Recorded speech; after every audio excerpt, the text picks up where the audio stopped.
The X-Men have been saving the world since 1963, and they've become one of the most iconic superhero teams in existence, led by their founder, a follically challenged bald man, Professor X. Stewart, not McAvoy. Besides, do you know how cranky I'd be if I ended up stuck in a wheelchair, firstly because my best friend who controls metal failed at his one job. You suck. And after that, I lost my hair when a big angry Smurf, who can barely wiggle his arms around, tried to steal my powers. Oh wait, it's the same timeline. In 1973, I looked a lot like James McAvoy. But who knows, maybe there's a mutant out there with the power of Rogaine. But back to what I was saying, the X-Men are a team of mutants who all possess the X gene, which grants them all kinds of special and not so special abilities. From laser vision that you can't switch off, which could come in quite handy in real life.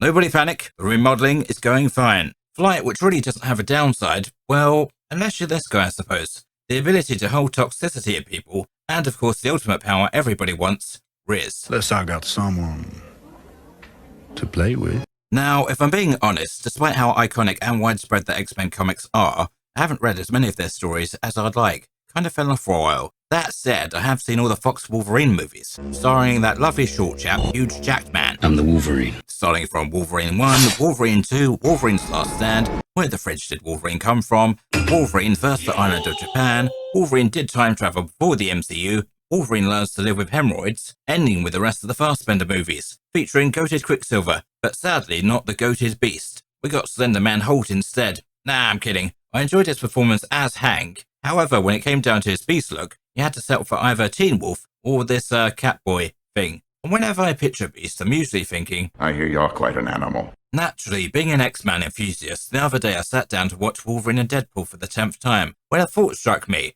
where did all the X-Men games go?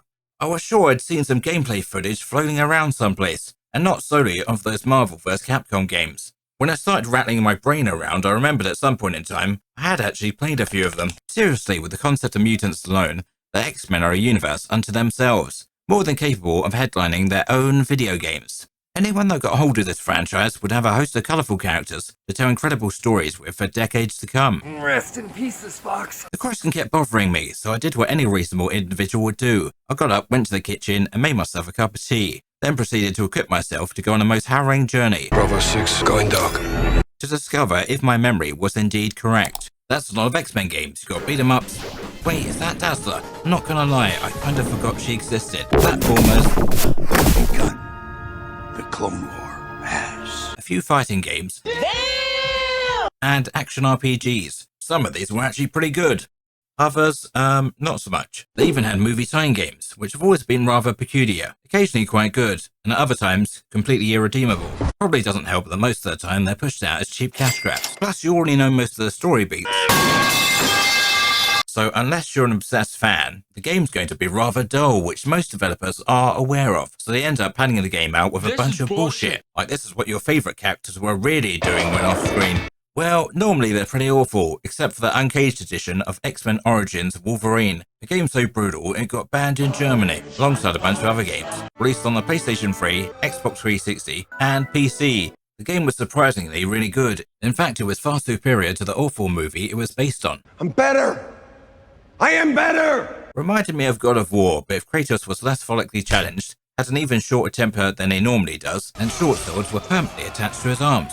Looking back, the decline of X-Men games that occurred around 2005, barring that one banned game. No, I'm not kidding. The last standalone title was X-Men Legends 2 Rise of Apocalypse. That was 5 years after the initial Fox X-Men movie came out. Listen, it's not like I'm saying some shady individuals were making moves behind the scenes, attempting to indirectly baby Thanos, Fox's hold on the X-Men film rights. Nah, that actually is what I'm saying. Combine the sudden hole in the production of X-Men video games with attempts to push the X-Men into the background or outright trying to bury them, and it's clear that Disney has been behind the lack of X-Men video games all along. Plus it helps that Chris Claremont came right out and said as much. There was also that time when they tried to make everyone watch that mediocre Inhumans TV show. No, I don't think I will. Now that I've reminded everyone of the desolated wasteland we currently exist in, with no X-Men games to be seen, allow me to brighten your mood with some good news. Sony has secured an exclusive deal with Marvel to develop X-Men games until 2035. By Insomniac, you know, that little studio that made the most recent Spider-Man games. You may have heard of them. As far as I know, the first game will be Marvel's Wolverine. You've probably heard of that one. I am more interested in unnamed games, for instance this one right here, currently referred to as X-Men Online. I am the X-Men. Yes, we know, but I'd really like to return to the team dynamic. And yes, I know technically this is bad news bears for Xbox players, but with how Sony have been pushing more of their games onto Steam, I don't see why they would break their trend of reaching out to the PC market. At least after an initial period keeping them PlayStation exclusive. Plus, that just gives me more time to save money so I can upgrade my PC to handle what I'm hoping will be top tier X-Men games. That's pretty much all I've got for today. Goodbye.